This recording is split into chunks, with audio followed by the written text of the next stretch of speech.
morning, gentlemen. Let's review this book written by Mr VP Menon, The Integration of Indian States. It's a must read book for all Indians as it has come from the man who was requested by Sardar himself to write two books, on one narrating the events leading to the transfer of power and the other one dealing with the integration of Indian states, to let the future generations learn as to how this dream of centuries became a reality. Mr. Menon, being the Secretary of State Ministry, had worked hand in glove with Mr. Sardar Patel towards integration of Indian states and has narrated the inside story of it. Before he being transferred to the State Department, he worked as the constitutional advisor to the three viceroys, including Mountbatten himself, and so had the eagle's view of how things were then. Secondly, it should also be read by those जिनका बड़ा simplistic answer होता है. When they are asked how the Indian states were integrated, the answer is simple. Sardar Patel did it, और उनकी statue बनी गुजरात में. Now, such answers remind me of a physics teacher who came for an interview in the school, and when we asked him why does the sky look blue, and his answer was simple. The God made it that way. So, such people must read this book. Now we come to the contents. The book has 450 pages, so it's not very thick. It's readable by a common man, and it comprises of 26 chapters. So if you read around 15 to 25 pages a day, one can finish in 15 to 20 days. Now from chapter 1 to 4, Mr. Menon discusses about how the British during their rule of almost 150 years plus initially annexed the kingdoms and then slowly and gradually evolved and built the framework trying to achieve which no other power ever in the checkered history of India could achieve. Neither the Mauryas, nor the Guptas, nor the Mughals. That is bringing India under one centralized political umbrella. Now the British had 17 provinces and 562 states to manage, which they did for almost 100 years. So he therefore accords credit to the British that they brought about political consolidation of India which nobody could achieve. Now each of these ruled states, 562 of them, had an agreement with His Majesty's government, Crown, and therefore maintained some sort of sovereignty. However, the political and economic consolidation of India necessitated some encroachment into their sovereignty, for instance for railways, for communication, postal, currency, etc. Now these kingdoms are referred in the book as states, so do not get confused with the current states. They were all basically kingdoms ruled by kings and princes. However, Mr. Menon says, by late 1920s, the awakening for freedom that led to mass uprisings, the farmers' agitation, salt satyagraha, civil disobedience movements, non-cooperation movements by Gandhiji and Congress for complete independence, threatened the law and order situation in the country. And besides the British, even the rulers felt insecure about their future in years to come. Now, the British consequently felt the need to improve the governance, and that could not happen without uniting the country under a federal system. Now, in this environment, the British organized 3 roundtable conferences to discuss the constitutional reforms in India so that they could unite the whole country under a federal system. Now, first one was held in 1931. The Congress boycotted it because most of its leaders, including Gandhiji, were in jail due to the civil disobedience movement that they had launched for the freedom. Now, so Sam Dam Dand Bhed, Britishers invited a whole lot of almost 57 political leaders, Dr. Ambedkar representing the backward communities of Hindus, Mr. Jaikar representing the Hindus or the Hindu Mahasabha, and Dr. Jinnah, the Muslim leaguer. So they were the prominent ones. And then there were 16 delegates from the ruled from the states, that is the kingdoms, ruler of Indore, Gwalior, Kashmir, etc. So the idea of federal government was put up, but there was too many, demands by these various stakeholders, and as they all had a parochial outlook, including the rulers who were concerned about their own rights in the federal system.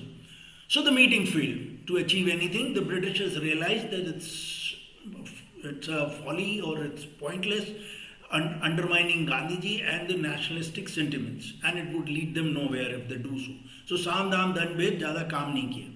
Now Mr Menon then writes that a roundtable conference it's very interesting, please note, Mr Menon writes that a roundtable conference to evolve a constitution for India without the participation of Gandhiji and the Congress was like enacting Hamlet without its hero, Prince of Denmark, the title character.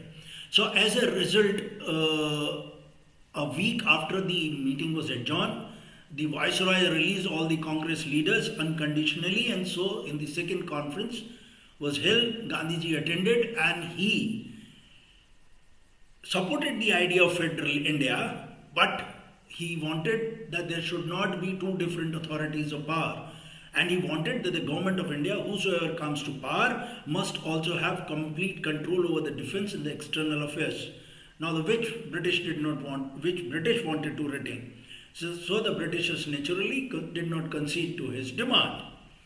So, and at the same time, once again, the conference were overshadowed with communal problems. Same old Hindu, Muslim, Dalit, backward communities, and for which Gandhiji tried hard to find a solution, but he accepted that he failed to come to some agreed solution to the communal problem of India.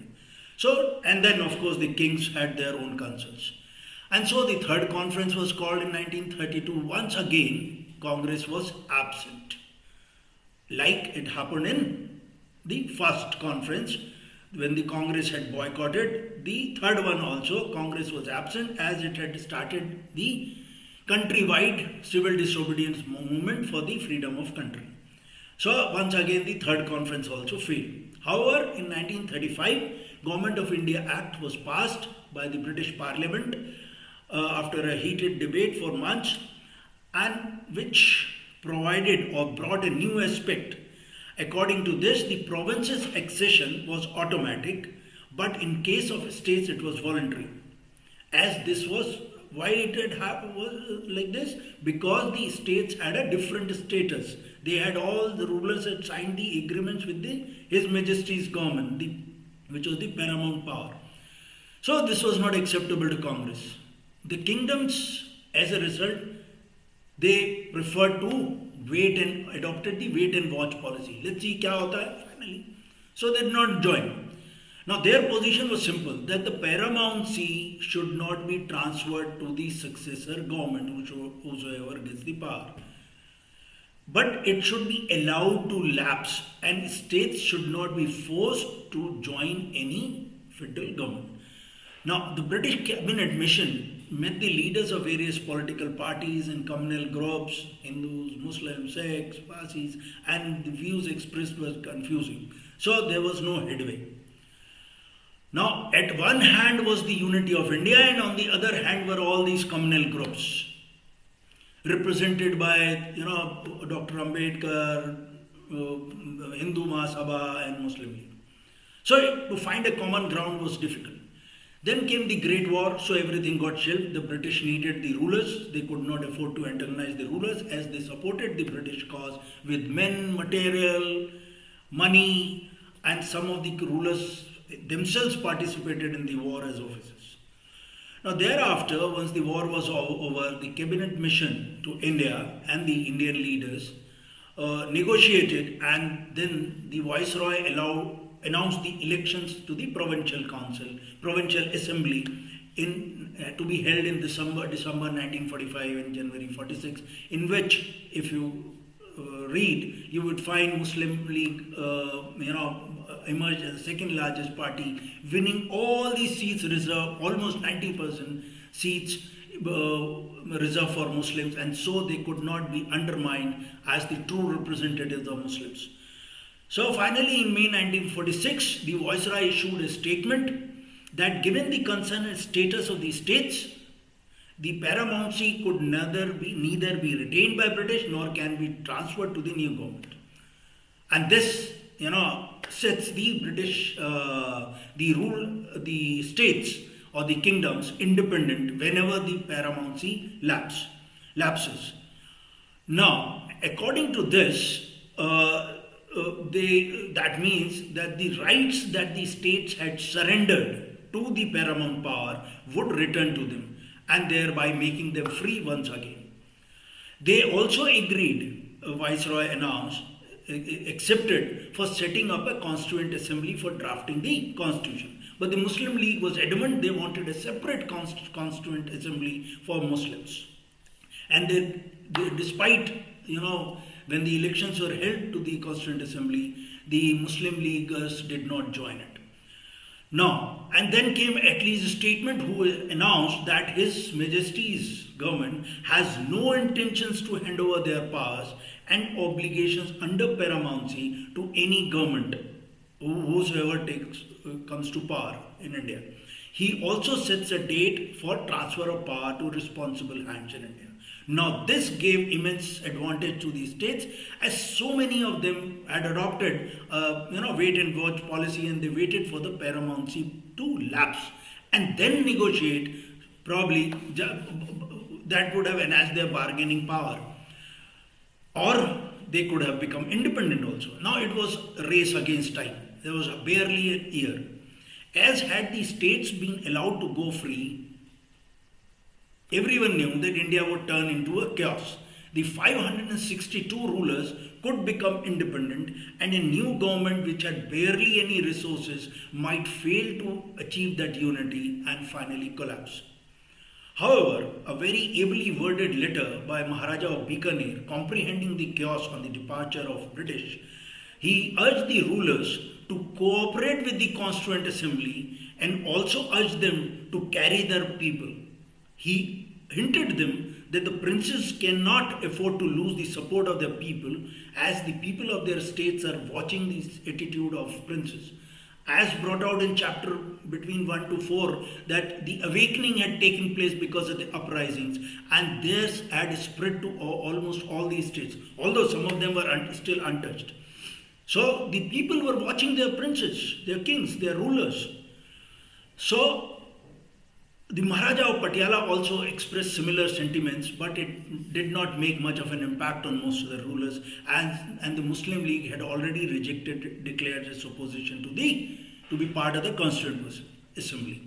Now, when Mountbatten announced the date for the transfer of power and lapse of paramountcy, the Congress leaders started visualizing the chaos that would take place. And in a meeting called by Mountbatten of all the political parties, Nehruji said a stage is being reached which will have serious consequences for the country. Nehruji insisted that Crown Representative and Political Department, which was dealing with Government of India matters, should continue to function even after paramountcy is allowed to lapse. But Sir Conrad, who was the political advisor to Mountbatten, stated that this cannot happen. Nehruji said the policy of political department is contrary, but Conrad denied the allegation. Nehruji once again pointed out that although he accepts that the states can join India or Pakistan, but there was no trace in the memorandum of states declaring themselves independent. But Jinnah said that in his opinion, the states are fully entitled to say whether to join neither of the constituent assemblies. And every state is sovereign, as they had entered into treaties with the Crown, and British India could do nothing. Crown has certain obligations towards the states under the terms and conditions of the agreement. Now, this clearly shows that what were Jinnah's intentions? To create chaos in the country, right? And once these states become independent, then there is utter chaos, and Jinnah would get what he wanted. Nehruji retorted, what are the tests of sovereignty? One of them is capacity for international relations. Do they have? No. Second, he said, was capacity of defending themselves, of waging war. Do they have this capacity? No. There are 562 states and not many of them are truly sovereign. Nehruji insisted that how could Majesty's government give a ruling on which Government of India was not consulted? Right? So he insisted that the political department should continue to deal with these states. But Mountbatten said some other department may be set up, its name may be changed, right? So he called it as a State Department, to which Mr. Menon, who was the constitutional advisor to Mountbatten, was later on transferred and subsequently gained confidence in Sardar Patel. So when the dates were announced for transfer of power, the seriousness of the challenge was realized by all. The whole team, led by Sardar, got on and planned a strategy. This job was entrusted to Sardar Patel by Mahatma Gandhi. Now they realized that this lapse of paramountcy could balkanize the whole country and this needed to be effectively stopped. Secondly, as the states had got into separate agreements with the Majesty's government on the issue of water sharing, postal, salt trade, railways, etc. Now, all these agreements, due to the lapse of paramountcy, would become null and void, and the administration of the whole country would come to a standstill. There would be utter chaos. So, Mr. Menon suggested to have two main agreements to be signed with the rulers before 15th of August. 1947, at least with the major states. Now, let's not forget that the Pakistan also was trying to attract as many rulers on their side and making tall promises and assurances. Now, these two agreements were instrument of accession, in which states agreed to accede to India, giving up only defense, external affairs and communications. Now, this would enable kings to feel comfortable and retain their adequate rights. Second was still a standstill agreement, so that the agreements that the states had signed with the Majesty could continue, such as trade, commerce, communication, salt trade, water sharing, and that would remain. So this would ensure that even after the lapse of paramountcy, the administration could continue unhampered. Now, the big task was to convince the rulers to agree to this. Now, Mr. Menon says that even Sardar and Nehruji were skeptical, were doubtful that this could happen before 15th of August 1947, as the time was really short. And here he covers in great detail in the rest of the chapters the inside story of almost each state, of Baroda, of Gwalior, of Hyderabad, of Kathiawar, of Odisha, etc., as to how these agreements were made, signed, the kings were cajoled, nudged to sign these two agreements. Now here Mr. Menon describes the important role Lord Mountbatten played on the insistence of Sardar and Nehruji to influence these rulers to sign the instrument of accession. Now nobody can deny the charm he enjoyed. He had a charismatic personality, Lord Mountbatten. So he invited these rulers few times to nudge them to sign the instrument of accession before the lapse of paramountcy. He literally cajoled them. He advised them that it would be in their benefit, in their advantage, if they sign instrument of accession. Menon says Mountbatten was not obliged to do so, but for his love for the country, that is India, he undertook this task. And once he agreed to take on that responsibility, he performed that with utmost sincerity. And he gives examples. Maharaja of Travancore, who had publicly announced that he will not sign this agreement, was won over by Mountbatten.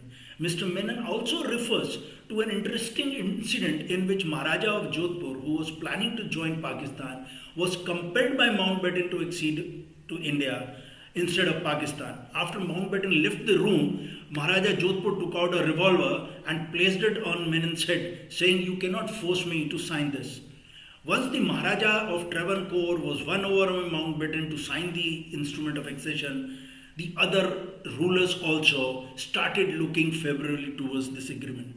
Thereafter, many rulers, once Travancore joined and Jodhpur joined, many rulers thereafter, Indore, Dholpur, Bharatpur, Naba, etc., ultimately signed. Some of them laid down certain conditions in the covering letter. That's fine.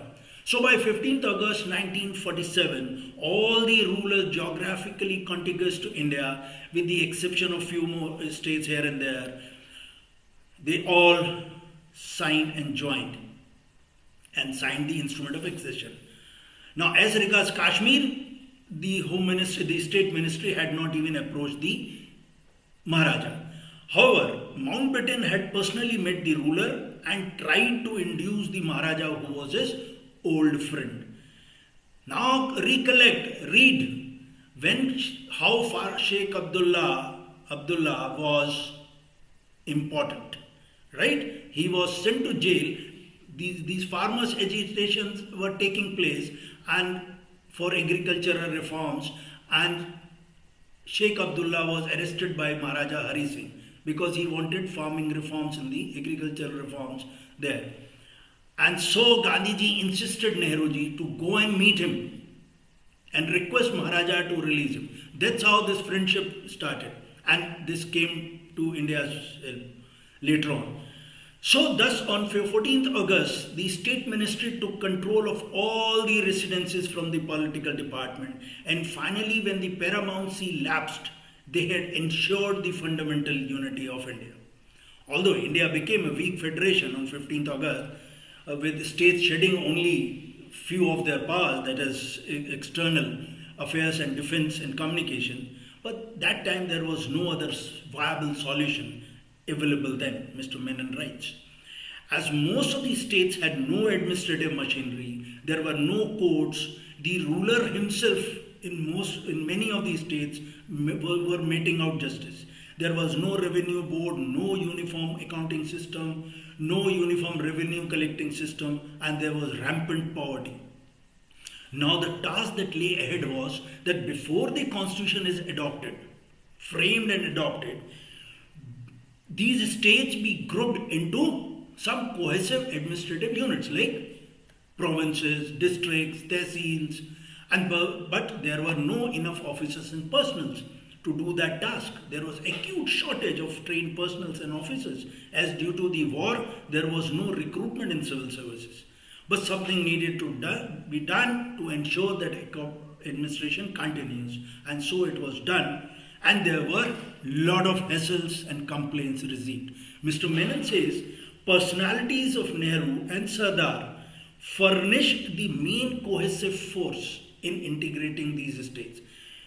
Besides them, there was no organization to kindle or sustain the spirit of national patriotism, as these officials and people at large still had the same parochial outlook, old loyalties of region, caste, religion, language, and they still existed, and as a result created numerous problems. However, finally, because of the roles played by Sardar, Nehruji, Lord Mountbatten, Maharaja of Bikaner, Maharaja Patiala, and so on 26 January 1950, India became a federation with the states and provinces as its integral parts, which are divided into 4 categories. So finally, Mr. Menon says, we have for the first time the writ of a single central government running from Kailash to Kanyakumari, from Kathiawar to Kamrup in Assam. This was for the first time in the checkered history of India, of thousands of years. At the end, now it's important to listen to some prophetic words of Sardar that Mr. Menon has quoted. Sardar says, we demolished the artificial barriers, but the real integration had to take place in the minds, and that cannot happen overnight. Sardar Patel again says, almost overnight we have introduced in these states a superstructure of modern system of government, whose inspiration has come from the above, from top, rather than from below, and unless the transplanted growth takes place a healthy root in the soil, there will be a danger of collapse and chaos. Means, जब तक वो plant की जड़ें मजबूत नहीं होंगी, हो जाएंगी, अदरवाइज हमने प्लांट तो लगा दिया, लेकिन अगर वो सॉइल उसको ढंग की नहीं मिली और जड़ें मजबूत नहीं हुई, तो there will be a danger of collapse and chaos. So it would not be wrong here To state something, to quote someone, a noted film director Saeed Mirza, who recently said in an interview expressing the same sentiments as expressed by Sardar Patel. He said the constitution was a leap of faith. It was an aspiration as opposed to the reality. It was an idea of what we want to be as a people, and we proclaimed it to ourselves and to the world. But were we like that? Think about it. Read this book. Thank you. Jai Hind.